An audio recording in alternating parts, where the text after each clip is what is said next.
Hello বন্ধুরা, সবাই কেমন আছেন? আশা করি ভালো আছেন। আজকের ভিডিওটি খুবই মজার হতে যাচ্ছে এবং অনেক শিক্ষণীয় বিষয় হতে যাচ্ছে, যেটা আগে আমি শিওর জানতেন না অনেকেই। তো আজকের ভিডিওর বিষয় হচ্ছে নতুন নতুন ভোকাবুলারি কিভাবে শেখা যায়। আমরা অনেকেই নতুন ভোকাবুলারি শিখতে চাই এবং সেজন্য একটা বই নিয়ে পড়তেই থাকি এবং যখন কিছুক্ষণ পরে মনে করার চেষ্টা করি, কিছুই মনে নেই। এটা কি হলো? হ্যাঁ, এটাই হওয়ার কথা। তো কিভাবে সহজে ভোকাবুলারি শেখা যায় সেই টেকনিক আজকে আমি জানাবো। সেজন্য আজকের বিষয়টা হচ্ছে instead of very. Instead of very মানে হচ্ছে ভেরি এর পরিবর্তে আমরা অনেক সময় ভেরি বিভিন্ন ওয়ার্ডের আগে ব্যবহার করি, যেমন very bad or very good, very poor, very beautiful. এসব ভেরি বলতে বলতে ইটস বোরিং, আবার আসে ভেরি বোরিং। এগুলা খুবই অকওয়ার্ড ওয়ার্ড। আবার এগুলা ভেরি রিপ্লেস করে আমরা অনেক নতুন নতুন ওয়ার্ড শিখতে পারি। তো আমরা আজকে দেখব ভেরির পরিবর্তে ভেরিকে রিপ্লেস করে আমরা কিভাবে নতুন নতুন ওয়ার্ড শিখতে পারি। তো আমি এখানে আপনাদেরকে লিখে লিখে দেখাবো, একটা লিখে লিখে দেবো, যাতে আমি লেখার সাথে সাথে আপনারা এটা অনেকটা মেমোরাইজ করতে পারেন। তো এটা সুবিধা হবে। তো শুরু করা যাক। এটা ইংলিশ ফর জব। এটা বিসিএস, বিভিন্ন ভার্সিটির অ্যাডমিশন টেস্ট অথবা যে কোনো চাকরিতে এগুলা অনেক হেল্পফুল, আর ইংলিশটাই তো অনেক হেল্পফুল। তো প্রথমেই আমি দেখব ভেরি গুড। ভেরি গুড মানে এক্সিলেন্ট। আমরা এটাকে ভেরি গুড না বলে এক্সিলেন্ট বলতে পারি। তো আমি যদি বলি দিস ইজ ভেরি গুড, এইটা পরিবর্তে আমি বলতে পারি দিস ইজ এক্সিলেন্ট। এভাবে আমরা রিপ্লেস করতে পারি। আবার এইটার আমরা বলতে পারি ভেরি ব্যাড।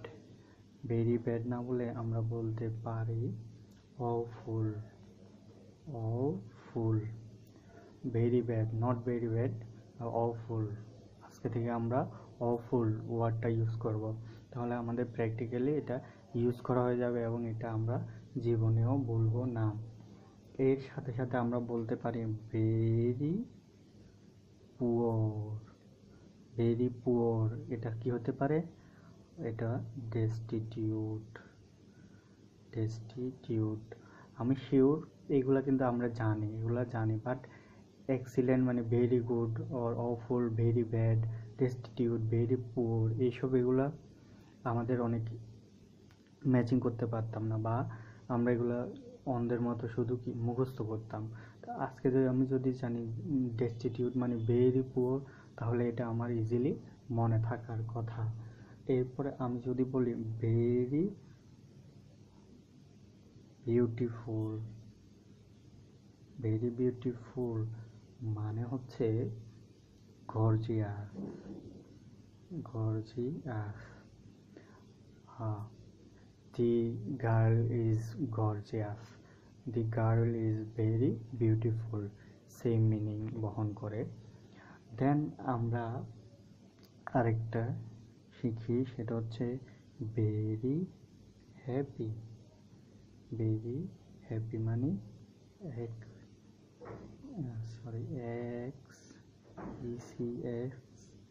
এক্সটাটিক। এক্সটাটিক, ভেরি বিউটিফুল, এক্সটাটিক মনে রাখবেন। Very happy. ভেরি হ্যাপি মানে হচ্ছে এক্সটাটিক।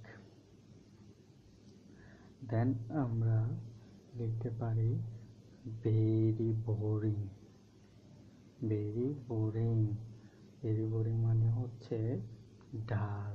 হ্যাঁ, এটা আমরা কিন্তু ওয়ার্ড জানি, কিন্তু এটা ভেরি বোরিং মানে যে সেম অর্থ বহন করে, এটা কিন্তু আমরা হয়তো আগে জানতাম না, তো আজকে জেনে ফেললাম। তো ভিডিওটি দীর্ঘ হয়ে যাচ্ছে, এজন্য আমি আর খুব বেশি বাড়াবো না। আগামী ভিডিওতে আরও নতুন নতুন এই সব ওয়ার্ড নিয়ে আসব। তো ভিডিওগুলা ইনস্ট্যান্ট পেতে চ্যানেলটি সাবস্ক্রাইব করে রাখবেন। তো আরেকটি word very big. Very big বলেন তো, ভেরি বিগ কি হইতে পারে? পারলে কমেন্টে জানিয়ে দেন। ভেরি বিগ মানে হচ্ছে massive. Massive, very big, massive. তো এই ওয়ার্ড, এগুলো ওয়ার্ড আজকে এই পর্যন্তই। কয়টা শিখলাম আমরা? 2 4 6 7টা। এছাড়াও আমি আপনারা টেস্টের জন্য কিছু ওয়ার্ড দিচ্ছি, আপনারা ভিডিওতে কমেন্ট করে জানাবেন।